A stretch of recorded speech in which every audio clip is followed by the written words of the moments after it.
नमस्कार। वक्री ग्रहों के बारे में लोगों के मन में काफी कंफ्यूजन रहता है। कई लोग तो जब कुंडली देखते हैं तो वो ये देखते ही नहीं है कि ग्रह वक्री है या मार्गी है, क्योंकि ग्रह यदि उच्च का है और वक्री हो गया तो उसका फल अलग हो जाएगा। इसलिए यदि आप भी कुंडली देखते हैं तो उसमें आपको इस बात का अवश्य ध्यान देना चाहिए। वक्री का अर्थ उल्टा या फिर टेढ़ा होता है। आपने एक ऋषि का नाम सुना होगा, उनका नाम था अष्टावक्र, जिन्होंने अष्टावक्र गीता की रचना की थी। यदि आपको कभी समय मिले तो इस गीता को अवश्य पढ़िएगा। तो अष्टावक्र का नाम इसलिए पड़ा कि उनका शरीर 8 जगह से टेढ़ा था।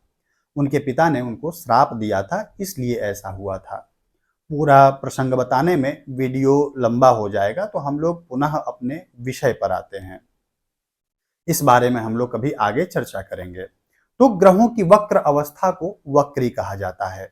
अब यहाँ पर एक प्रश्न उठता है कि कोई भी ग्रह उल्टा नहीं चलता है, तो फिर ये तो नियम के विपरीत है। तो सब एक ही चक्र में चलते हैं, सब सूर्य के चारों तरफ घूमते हैं।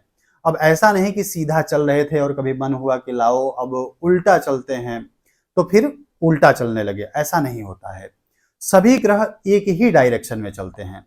फिर अब प्रश्न है कि फिर उनको वक्री क्यों कहा जाता है।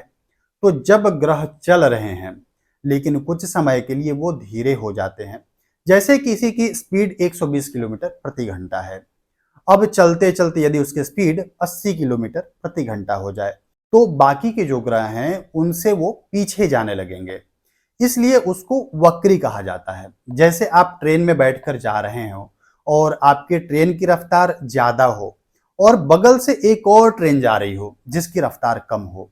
अब आप उस बगल वाले ट्रेन को देखिए, ऐसा लगेगा कि वो ट्रेन पीछे जा रही है, लेकिन असल में वो भी आपके ही दिशा में जा रही है, आपके ही साथ जा रही है, बस उसकी स्पीड कम है। ऐसे ही ग्रहों के साथ भी है। सूर्य और चंद्रमा कभी भी वक्री नहीं होते हैं, ये हमेशा मार्गी ही रहते हैं, क्योंकि इनकी चलने की गति हमेशा बराबर ही होती है। और राहु केतु हमेशा वक्री ही होते हैं, कभी मार्गी कभी वक्री सिर्फ 5 ग्रह होते हैं, मंगल, बुध, बृहस्पति, शुक्र और शनि। उत्तर कालामृतम में लिखा है कि जब ग्रह उच्च के हों और वक्री हो जाएं तो वो नीच राशि में होने जैसा फल देते हैं, और नीच राशि में यदि वक्री हो जाए तो फिर उच्च जैसा फल देते हैं। जैसे मंगल मकर राशि में उच्च के होते हैं, अब ये वक्री हो जाए तो नीच जैसा फल देंगे। लेकिन यदि नीच में यानी कि कर्क राशि में हो और वक्री हो जाए तो अपने मकर राशि यानी कि उच्च राशि जैसा फल देंगे। यदि ग्रह सामान्य राशि में है यानी कि अपने उच्च या नीच राशि में नहीं है, सिर्फ किसी राशि में है और वक्री है, तो अपने उच्च के जैसा फल देंगे। यदि कोई ग्रह वक्री है और उसके साथ में कोई और ग्रह भी है तो उसको आधा बल इस वक्री वाले ग्रह से मिल जाता है। जैसे यदि शनि वक्री है और साथ में शुक्र भी बैठा है तो शुक्र को और ज्यादा बल यानी कि और पावर मिल जाएगा और अपना फल और ज्यादा देंगे। ये बात उच्च ग्रहों के साथ भी होता है। उच्च ग्रहों के साथ बैठे ग्रहों को भी आधा बल प्राप्त हो जाता है।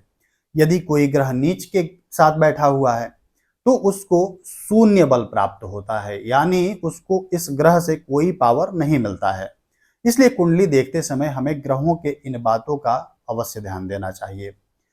आज के लिए बस इतना ही। मिलते हैं अगले वीडियो में किसी अन्य महत्वपूर्ण बातों के साथ। तब तक अपना ध्यान रखिएगा। नमस्कार।